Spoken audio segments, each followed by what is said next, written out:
Tendre Père Céleste, nous voulons te bénir, nous voulons te magnifier, nous voulons t'élever, nous voulons t'exalter. Nous voulons reconnaître que tu es Dieu et qu'en de toi il n'y a point d'autre. Nous voulons te dire merci Seigneur pour ton amour. Merci Seigneur pour le privilège que tu nous donnes d'invoquer ton Saint-Nom, de nous tenir devant ton trône de grâce afin d'obtenir miséricorde et de trouver grâce pour être secouru dans les moments de nos besoins. Père, nous voulons te dire merci parce que tu es fidèle. Nous voulons te dire merci parce que tu es le roi des rois. Tu es El Shaddai, tu es Adonai.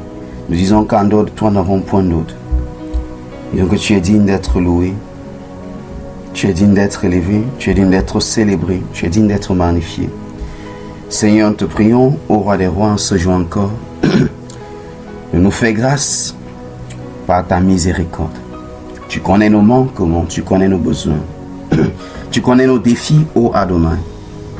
Merci de nous secourir encore, ô roi des rois, par la puissance de ton amour.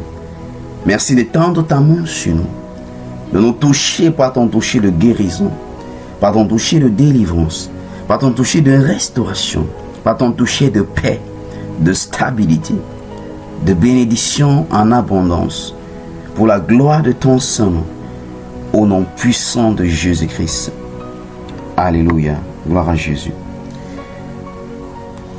Nous bénissons le Seigneur parce qu'il est fidèle. Alléluia. Alors je te pour récapituler rapidement, nous sommes dans notre série, programme de jeûne et de prière, qu'il a plu au Seigneur que pendant ce mois, nous nous tournons vers lui pour nous focaliser sur sa personne. Il sait que nous avons des défis, il sait que nous avons des challenges, mais parce que notre solution est en lui, il veut que nous regardons à lui. Alléluia. Il veut que nous regardons à lui. Et je vais nous amener dans Hébreux. Je veux que nous prenions un verset, comme je disais, il veut que nous regardons à lui. Parce que en lui, nous avons dit dans Actes chapitre 17, verset 28, en lui nous avons la vie. En lui nous avons le mouvement et en lui nous avons l'être. Et parce que si quelqu'un est en lui, il est une nouvelle créature, les choses anciennes sont passées. Il veut qu'au-delà de nos défis, de nos manquements, de tout ce que nous pouvons traverser, des œuvres des ténèbres contre nos vies et familles, il veut que nous regardons à lui. Alléluia. Et je vais dans Hébreu.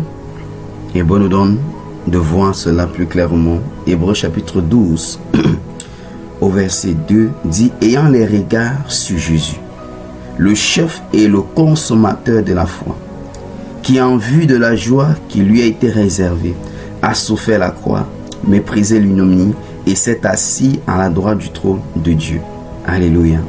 Donc il veut que nous ayons les regards sur lui. Peu importe ce que tu traverses, et les regards fixés sur Jésus. C'est en restant focalisé sur lui que nous allons puiser la force pour tenir ferme, que nous allons puiser la grâce, que nous allons recevoir l'inspiration, l'orientation et la solution finale à cette situation. Je prie que cela soit ta portion au nom de Jésus. Il dit, et les regards fixés sur Jésus, l'auteur et le consommateur de notre foi. Alléluia. Parce que rien n'est impossible à celui qui croit.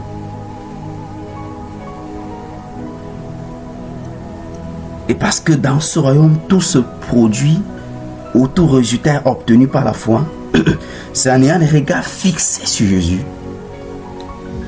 que nous pouvons produire la foi. Comment avoir les regards fixés sur Jésus? Ayant les regards fixés sur la parole, sur ce que lui dit, sur ses promesses.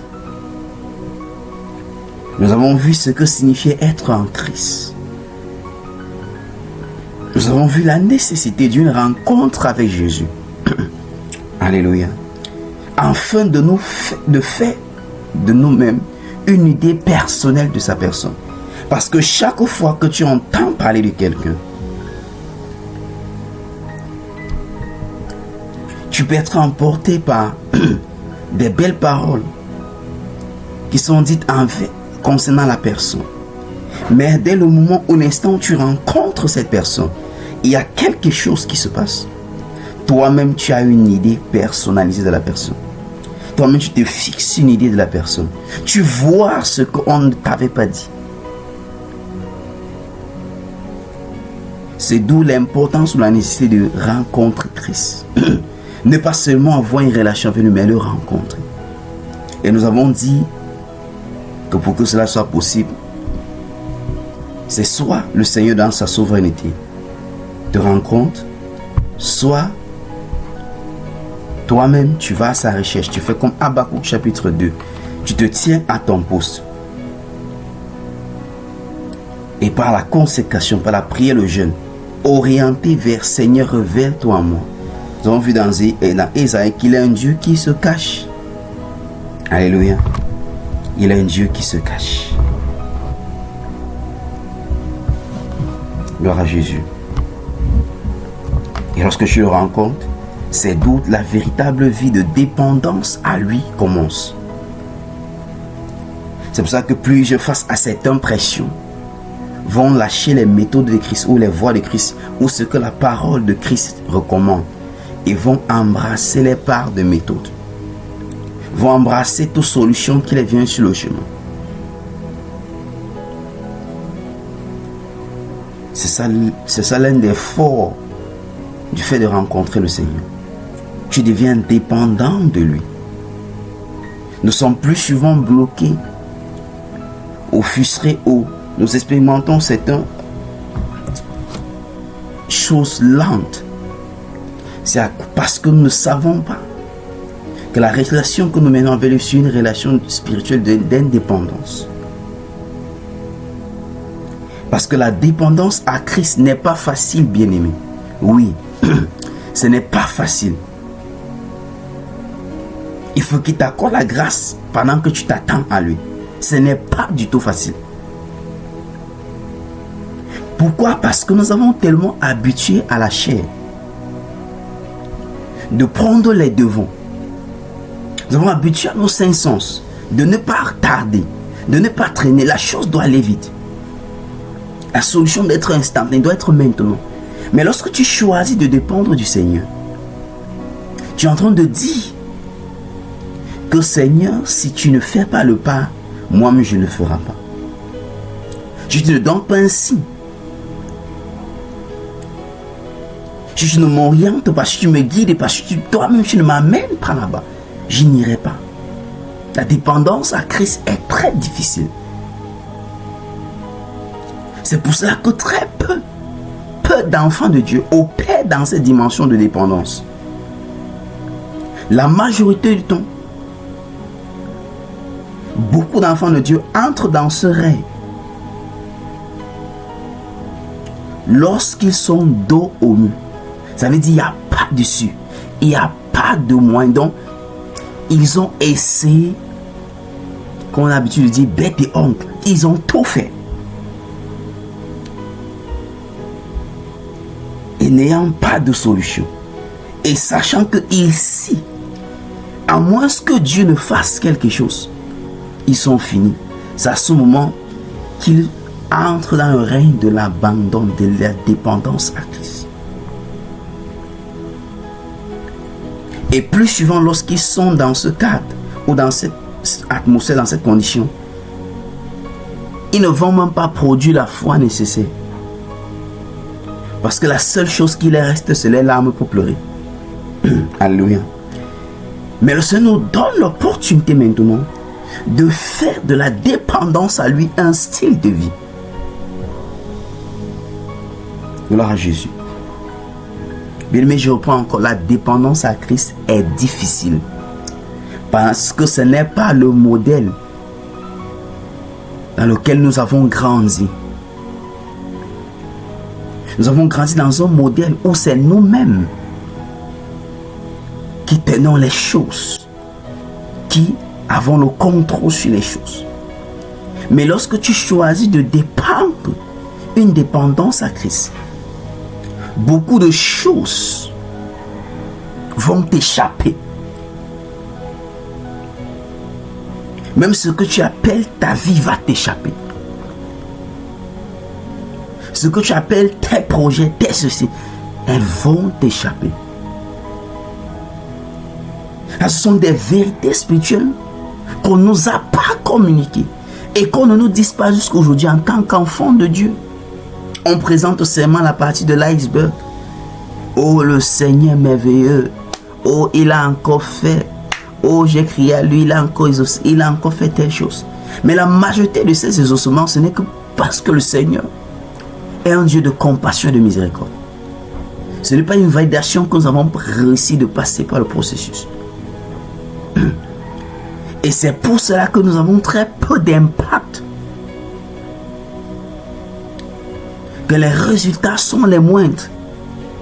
Qu'après une solution débloquée, un autre problème plus grand se présente et le cycle recommence. Alléluia. Mais ce n'est pas ça le plan de Dieu. Lorsque nous dépendons de lui, nous portons du fruit. Nous avons les bénéfices de rester attachés à la dépendance à Christ. Les bénéfices attachés à la dépendance à Christ. Pourquoi est-ce que je dois choisir de dépendre de Christ? Mais je reprends encore. Dépendre de Christ n'est pas facile. Parce que nous n'avons pas grandi dans ce modèle. Je prends un exemple. Tu dis au Seigneur, il y a tel projet de voyage. Voici ce que j'envisage faire. Voici ce que je veux entreprendre. Mais je viens sur l'autorité de ta parole, qui n'est pas donné à un homme de guider ses pas. Proverbe 3:22 de comprendre que ne t'appuie pas sur ta propre sagesse, mais en toute chose reconnais-le et il guidera tes pas. Seigneur, je suis venu parce que je ne veux pas m'appuyer sur ma propre sagesse. Je suis venu te reconnaître parce que tu es le chemin. Tu es la vérité et la vie. Toi seul, Seigneur, connais la fin, Seigneur, de ce projet avant qu'elle ne commence. Je veux que tu guides mes pas. Tu dis au Psaume 32, verset 8, que tu vas me guider, tu vas me conseiller, tu auras les regards sur moi. Seigneur, je suis venu afin que toi-même, tu m'instruis, afin que toi-même, tu me conseilles, afin que toi-même, tu aies les regards sur moi.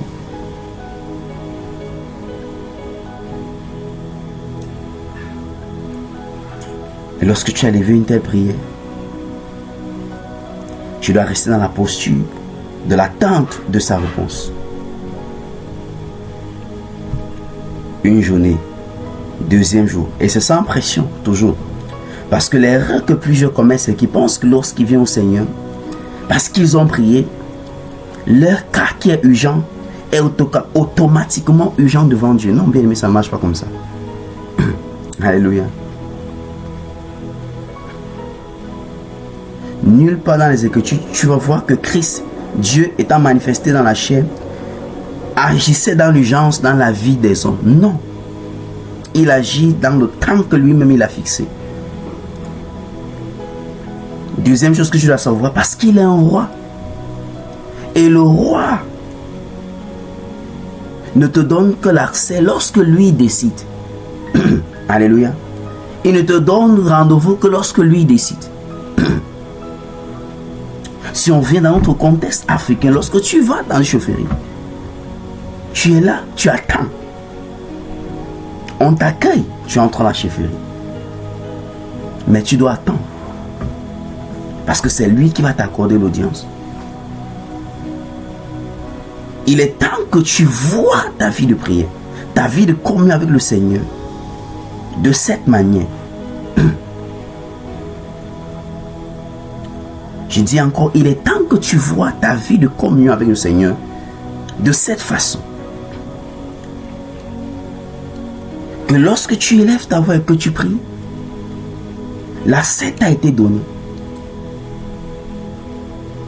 Mais ça ne veut pas dire que c'est ton tour. C'est le tour que lui doit te recevoir. Et que tu dois rester dans une posture d'attente. Parce que la force est dans le fait qu'il va te parler, il va t'instruire, il va te conseiller, il aura les regards sur toi. C'est dans ce qu'il va te dire que réside le miracle, que réside le changement. Acte chapitre 2, Marie va s'approcher vers les disciples. Faites tout ce qu'il vous demandera de faire. Et lorsque le temps que le Seigneur avait fixé lui-même pour opérer ces miracles est venu, il a dit aux disciples, allez, remplissez ces vases d'eau. Puisez, donnez à l'ordonnateur. Qu'est-ce qui s'est passé? Les mêmes vases, le même processus naturel. Il n'y avait rien de nouveau là, bien-aimé. Je suis seulement en train de te donner de comprendre que lorsque le Seigneur va commencer... Ah, Malibra Chata.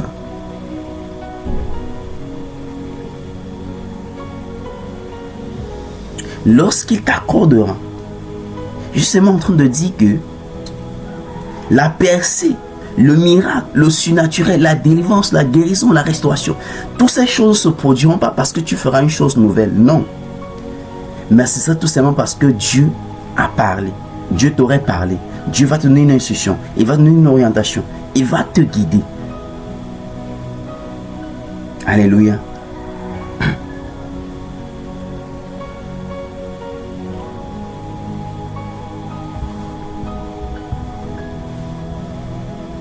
Oh, thank you, Jesus.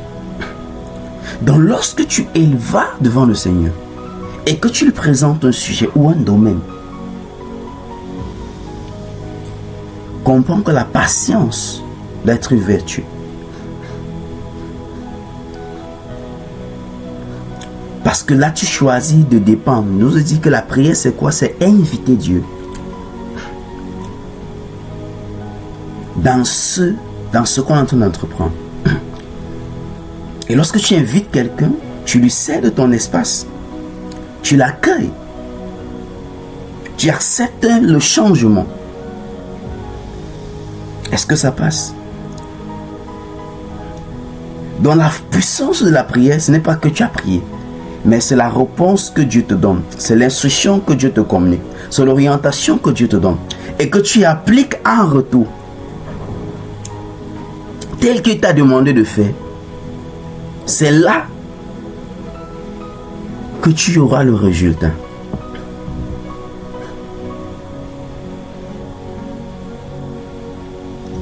C'est pour cela que plusieurs n'ont pas de vie de prière solide. Ou encore pour eux, ce n'est que la récitation. Et ils disent, j'ai déjà prié par rapport à la chose. Mais la prière, ce n'est que le moyen qui te donne d'inviter Dieu et de te tenir à sa disposition pour écouter ce qu'il te dira. C'est à la suite de son feedback, de ce qu'il t'a demandé de faire. Il peut te dire attends, il peut te dire va à gauche, il peut te dire va à droite, il peut te dire monte, descends. Et c'est dans ce qu'il t'a dit que tu vas appliquer et expérimenter des résultats extraordinaires. Je déclare que c'est ta portion au nom de Jésus-Christ. Il nous fera grâce à tout le monde de traiter sur la prière efficace ou la prière de la foi. C'est lorsqu'on reçoit un feedback de Dieu, un signe de Dieu, quelque chose que Dieu nous a donné comme réponse ou orientation, que nous marchons à la suite dans la foi. Si tu poses un acte ou un acte qui n'est pas motivé par une orientation de Dieu, par un signe que Dieu t'a donné, ou par l'écoute de la voix de Dieu, bien aimé, tu serais déçu. Parce que cette action que tu aurais posée, ce ne serait que soit le fruit de ton raisonnement, soit de ta chair, soit celle du diable, soit celle de ta conscience. Souvenons-nous des 5 voix. La voix du diable, la voix de la chair, la voix de la raison ou du raisonnement, la voix de la conscience et ensuite la voix de Dieu. Ce qui fait la différence, c'est la voix de Dieu. Et nous avons dit que la voix de Dieu, il s'agit des différentes formes que Dieu utilise pour nous parler. Pas des rêves, pas des personnes, pas l'environnement, pas des signes. Nous allons explorer cette demande, cela par la grâce de Dieu. Alléluia. Est-ce que ça passe jusqu'ici? Quels sont les bénéfices attachés à la dépendance à Christ? Lorsque tu choisis de dépendre de Christ, de laisser qu'à chaque étape de ta vie, Christ oriente les choses lui-même. Lorsque tu choisis de ne pas avancer, comme j'ai pris l'exemple du projet, plus tu le conçus, parfois il choisit de rester silencieux. Même dans son silence, il est en train de parler. Son silence traduit que attends, soit ce n'est pas le moment, soit patient, mais d'une manière ou d'une autre, même son silence parle. Alléluia.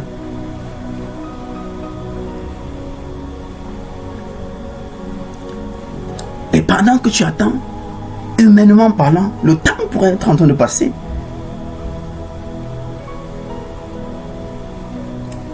Les circonstances pourraient sembler ne pas être favorables. Mais parce que Dieu t'aurait dit attends. Juste le fait qu'il te laisse dans l'attente. Et que si tu restes, selon Hébreux 12, ayant les regards focalisés sur lui, parce que c'est lui l'auteur et le consommateur de ta foi, il va commencer à te donner des versets bibliques ou des enseignements qui vont façonner, qui vont développer la personne de toi, la version de toi qui doit voyager. Parce que pendant que tu viens lui présenter un projet de voyage, désolé si c'est ça que j'utilise comme illustration, il y a une version de toi, même si c'est le cas que lui veut que tu voyages, qui doit voyager, ce n'est pas cette version-là.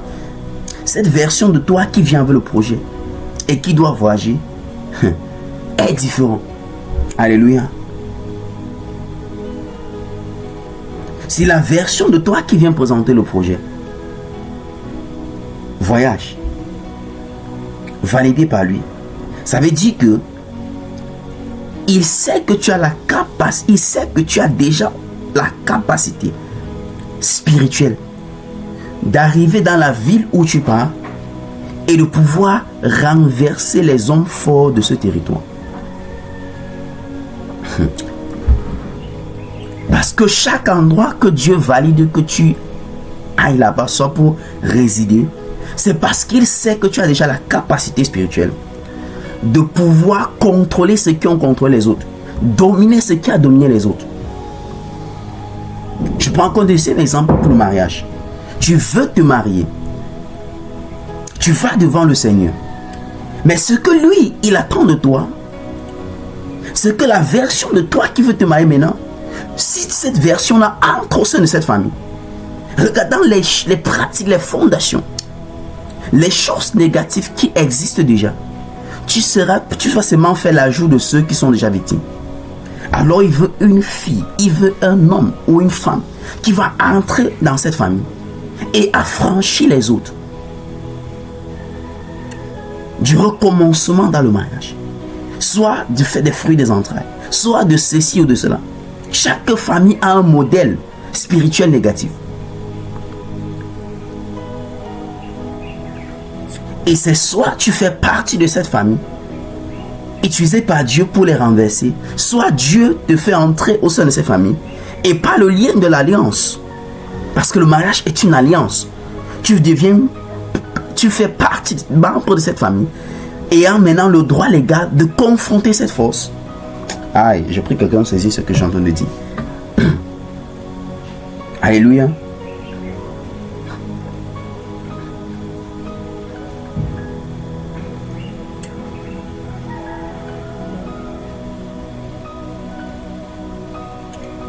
Donc lorsque tu présentes le projet devant Dieu, il dit, oh ma fille, merci. Mais je veux une femme pour telle famille dont depuis l'ennemi a pris en otage. Par l'ivrognerie, par l'inceste, par l'immoralité sexuelle, par les maladies et les infirmités, par les non-accomplissements. Tu entres dans une famille et on te dit que la maladie qui prône dans ces familles, c'est le diabète, c'est ceci et cela. Et tu penses qu'à un seul instant que toi tu seras libre? Non. Alléluia. Tu entres au sein d'une famille, on te dit dans cette famille, il y a telle chose. Il y a la mort prématurée. Il y a les maladies de Séja. Il y a même au niveau des mal des yeux. Tu vois un enfant de 3 ans, 4 ans, 5 ans, porte élevée. Et tu penses que lorsque tu vas entrer dans cette famille et que tu vas commencer à, par la grâce de Dieu, à donner des descendances, ils ne sont pas aussi victimes. Alléluia. Si tu entres dans une telle famille et que tu penses à un seul instant que la descendance que par la grâce de Dieu tu donneras, c'est-à-dire tes propres des enfants qui issuront de toi et ton mari, qui ne sont pas victimes de ces choses, ce que tu te fous le doigt dans l'œil, ce que tu passes à côté. Alléluia. C'est pour cela que lorsque tu vas devant Dieu, il va dire oui ma fille, mais en voici la consécration que je te donne. Lorsque tu entreras dans cette famille, fais de chaque tel jour ton jour de tel. Fais de chaque telle heure ton heure de tel avec moi. Et c'est ainsi, en le faisant dans la constance, que tu vas déraciner, que tu vas renverser ces forteresses, ces puissances maléfiques, ces hôtels familiaux. Alléluia.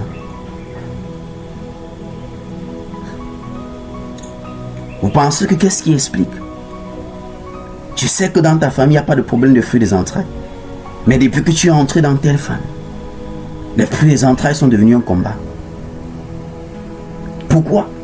Parce qu'il y a des forces dans de telles lignées qui s'opposent à de telles choses. Et parce que tu es venu, pas avec la version de toi qui peut renverser cette force, tu te joins à eux. Parce que ce qui ne peut pas te dominer, tu vas te joindre. Mais je prie que cela ne soit pas ta portion dans Jésus-Christ. Quels sont les bénéfices attachés à la dépendance à Christ? Nous prenons le Somme 1. Somme 1. Somme 1. Somme 1. Nous allons prendre rapidement du verset 1 à 3. Somme 1. Somme 1. Et ça passe jusqu'ici. Au Somme 1. Il dit, heureux l'homme, nous connaissons, c'est ensemble que nous connaissons tous, du verset 1 à 3. Heureux l'homme qui ne marche pas selon le conseil des méchants, qui ne s'arrête pas sur la voie des pécheurs, et qui ne s'assied pas en compagnie des moqueurs, mais qui trouve son plaisir dans la loi de l'Éternel, et qui la médite jour et nuit. Verset 3. Il est comme un arbre planté près d'un courant d'eau, qui donne son fruit en sa saison, et dont le feuillage ne se flétrit point. Tout ce qu'il fait lui réussit. L'autre version va dire tout ce qu'il fait lui prospère. Mon verset ici, c'est le verset 3. Lorsque tu vis une vie de dépendance à Christ, tu es comme un arbre qui est planté près d'un courant d'eau. Parce qu'un arbre dépend de l'eau. Elle dépend du sol. Pourquoi est-ce qu'elle reste plantée au sol? Parce qu'elle doit tirer ses nutriments à partir de l'eau. C'est pour ça que les racines s'étendent.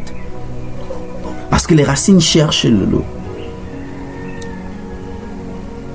La dépendance à Christ va faire de toi cet arbre qui est planté près d'un courant d'eau.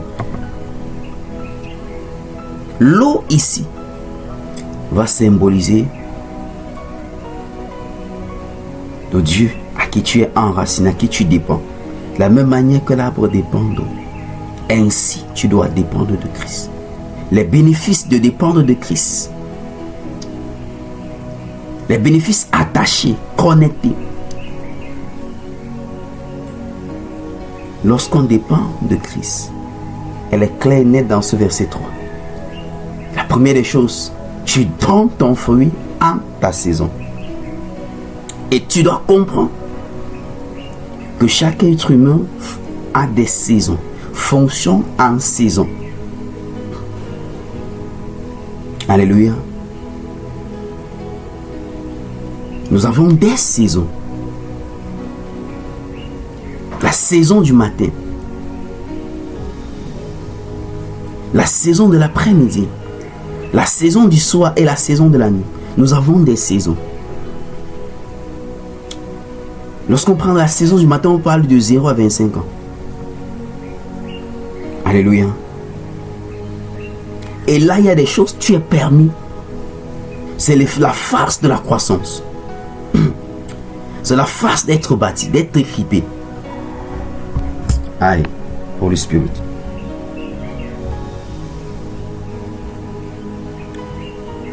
De 0 jusqu'à 25 ans, c'est la saison du matin de ta vie.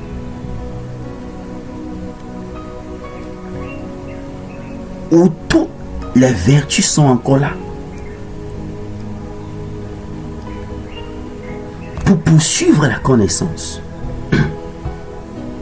Pour poursuivre la connaissance. Pour t'équiper. Et il y a certaines erreurs que tu peux commettre à ce niveau. Elles seront réparables. Je vais prendre un exemple pour illustrer cette saison du matin de la vie d'un enfant de Dieu, bien disons d'un être humain. Nous sommes le cadre d'enfants de Dieu. Prenons une jeune fille qui va accoucher parce qu'elle est dans la saison du matin. Va accoucher étant à la maison familiale. Soit à 17 ans, soit à 18 ans, soit... On peut, oui, gronder et tout. Mais cette saison sera gérable parce qu'elle a commis cette erreur dans la saison du matin de sa vie. Mais traverser après ces 25 ans, de 25 ans à 50 ans, il y a des erreurs que tu vas commettre. Même la nature. Il dit bien même la nature. Tu auras le feedback de la nature. Et ça, c'est la phase de l'implémentation, de l'application.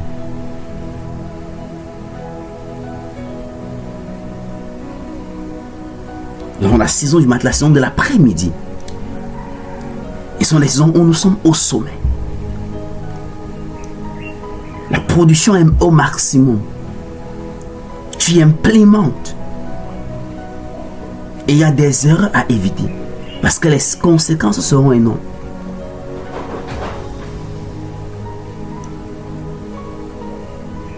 Celle qui a eu, par exemple, j'ai dit un exemple l'enfant. Dans la saison du matin. Dans le cadre familial. Il y a un certain secours qu'elle peut expérimenter. Mais si tu entres à la phase de 30 ans et la plage de 50 ans,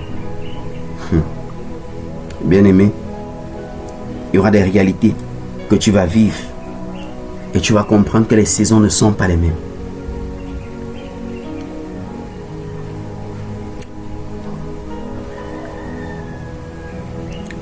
Ensuite, on va ajouter notre 25 ans.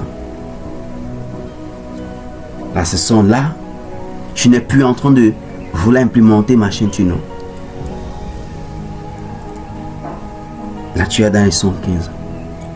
Tu peux maintenant contrôler tout simplement et gérer ces choses que tu les as implémentées dans la phase de l'après-midi. C'est la phase du soir.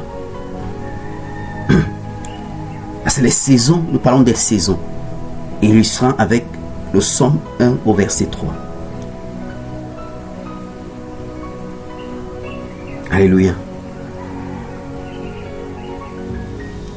Saison du matin de 0 à 25 ans. Saison de l'après-midi. Où tout est au top.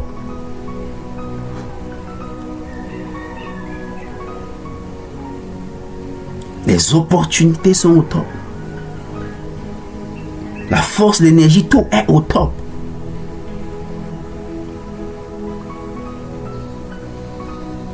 C'est la saison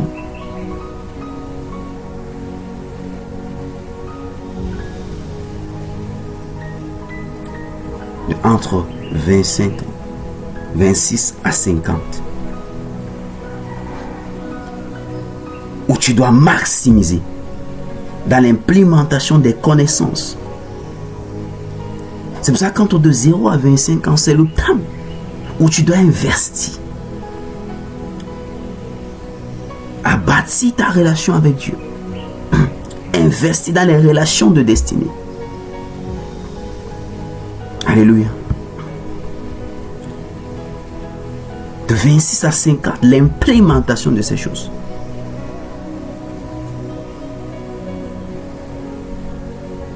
Et passer 50 ans à 115. Là, c'est la saison du soir. Tu dois simplement contrôler ces choses que tu as implémentées, ces investissements que tu as. Et lorsqu'on entre la saison de la nuit, nous comprenons déjà. C'est les 4 saisons de la vie d'un homme.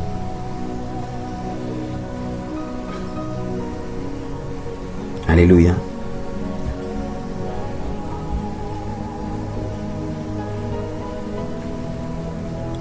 C'est la saison où tu prépares ton départ.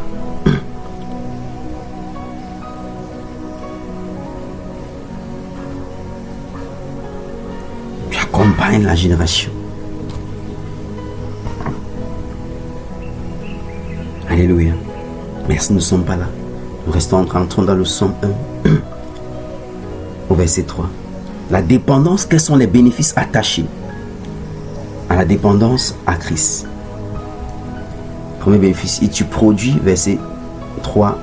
Il est comme un arbre planté près d'un courant d'eau qui donne son fruit en sa saison.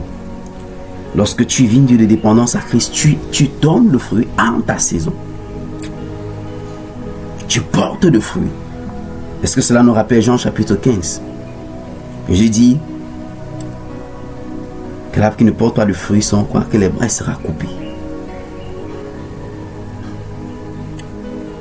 Jean 15 au verset 8 dit que là c'est la volonté du Père que nous portons des fruits et des fruits qui demeurent. Comment porter des fruits si la dépendance n'est pas notre style de vie? Au deuxième point, bénéfice ou encore avantage, il dit et dont le feuillage ne se flétrit point. Ça veut dire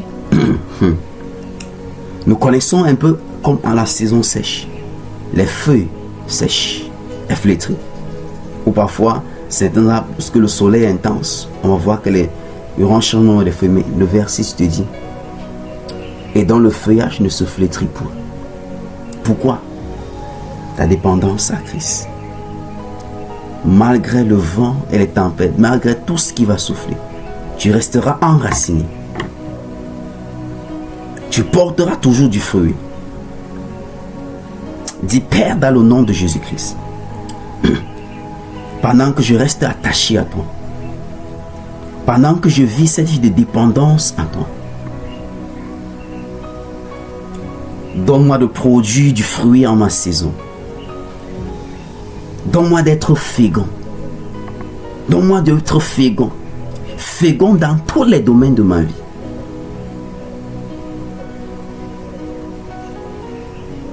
Que chaque domaine de ma vie produise du fruit. Au nom puissant de Jésus-Christ. Déclare Seigneur, comme un arbre planté près d'un courant d'eau, révélant la dépendance de cet arbre de l'eau. Je choisis de dépendre, de vivre une vie de dépendance à toi. Donne-moi d'expérimenter comme cet arbre planté près d'un courant d'eau. Donne-moi de produire du fruit en saison. Que chaque domaine de ma vie soit productif, porte des fruits au nom puissant de Jésus-Christ. Déclare Seigneur, c'est ta volonté que nous portons du fruit et des fruits qui demeurent. Pendant que je dépends de toi, que chaque domaine de ma vie devienne fécond au nom de Jésus-Christ, devienne fructueux au nom de Jésus-Christ, au nom puissant de Jésus-Christ. Tu vas encore déclarer. Le verset continue. Et tout ce qu'il fait lui réussit. Tout ce qu'il fait prospère. Déclare Père dans le nom de Jésus. Pendant que je demeure attaché à toi, pendant que je dépends de toi, Seigneur, que chaque domaine de ma vie devienne impacté par la réussite, par le succès, par la prospérité, prospérité spirituelle, prospérité matérielle, prospérité financière, prospérité relationnelle, au nom puissant de Jésus-Christ. Alléluia. Nous allons prendre un dernier point. 1 Samuel chapitre 30, verset 8. 1 Samuel chapitre 30. Les bénéfices attachés à la dépendance à Christ. 1 Samuel chapitre 30. Est-ce que quelqu'un est béni? 1 Samuel dans l'Ancien Testament. Oh, thank you Jesus. 1 Samuel chapitre 30. 1 Samuel chapitre 30, on dit rapidement. 1 Samuel chapitre 30. Dans l'Ancien Testament bien-aimé. Avant le livre des rois. 1 Samuel chapitre 30.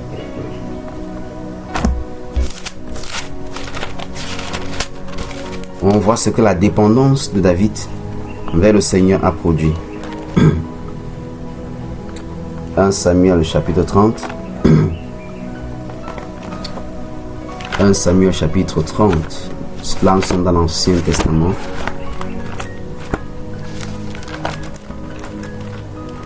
Thank you, Holy Spirit. Thank you, Father. Thank you, Jesus. 1 Samuel 30. Est-ce que ça passe? Regardons les bénéfices attachés à la dépendance à Christ. 1 Samuel chapitre 30. Thank you, Father. Thank you, Jesus. Thank you, Holy Spirit. 1 Samuel 30. Ok. Regardons le verset. Prenons rapidement.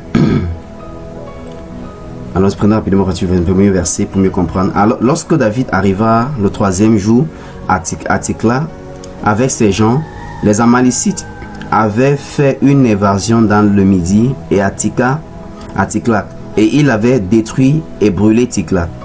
Après avoir fait prisonnier les femmes et tous ceux qui trouvaient, petits et grands, ils avaient tué personne, mais ils avaient tout amené et s'étaient remis en route. Verset 3. David et ses gens arrivaient à la ville et voici, elle était brûlée. Et leurs femmes, leurs fils, leurs fils, leurs filles étaient amenés captifs. Verset 4. Alors David et le peuple qui était avec lui élevaient la voix et pleuraient jusqu'à ce qu'ils n'eussent plus la force de pleurer. Souligne ce verset 4. Verset 5. Je suis en train de dire que cette situation, ce verset 4 te donne de comprendre que tu n'es pas la première personne qui pleure à cause de l'ampleur de la situation. Même David étant roi et les hommes, et ces hommes, les combattants, les guerriers, sont rentrés d'un combat et on s'est rendu compte que dans les propres villes, on avait amené femmes, enfants, tout. Vidé, la ville était vidée, complètement vidée. Alléluia. Allons au verset 5. Les deux femmes de David avaient été amenées. Achinomère de Jireh et Abigail de Carmel, femme de Nabal. Verset 6. David fut dans une grande angoisse quand le peuple parlait de le lapider. Parce que bien sûr il était leader. Parce que tout avait de l'amertume dans l'âme. Chacun à cause de ses fils et de ses filles. Mais David reprit courage en s'appuyant sur l'Éternel son Dieu. Je viens t'annoncer que dans le nom de Jésus-Christ, peu importe ce qui t'a abattu, peu importe l'abandon, peu importe les défis, prends courage en t'appuyant sur ton Dieu au nom de Jésus. Verset 7. Il dit au sacrificateur Abiathar, fils d'Achimelech, apporte-moi donc les faux. Abiathar apporta les faux à David.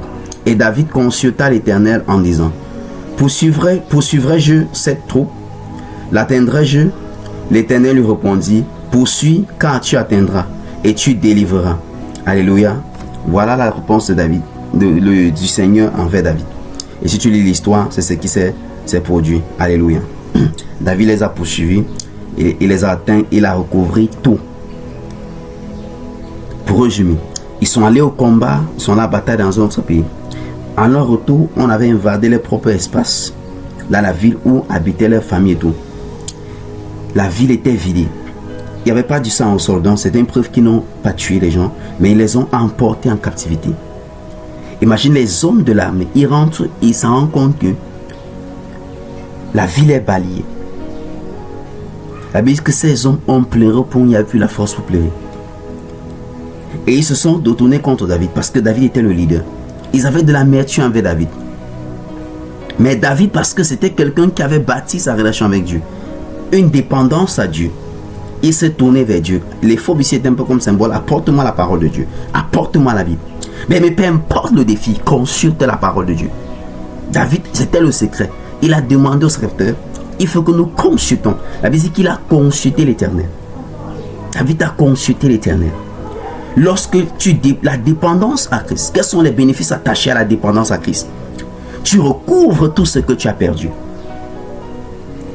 Il dépendait de Christ. C'était un homme de l'armée. Il était roi et tout. Mais regardons comment, au milieu de toutes ces choses, ces deux femmes lui-même avaient emporté ses enfants.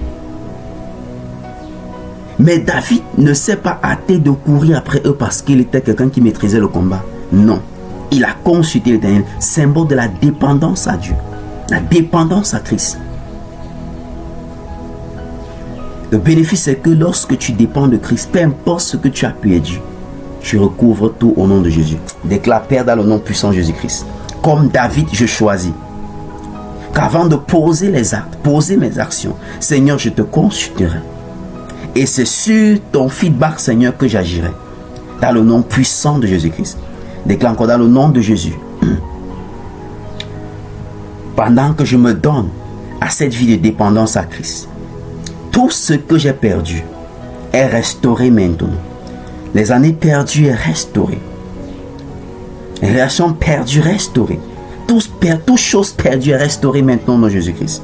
Déclare, pendant que je me donne à cette vie de dépendance à Christ, comme David,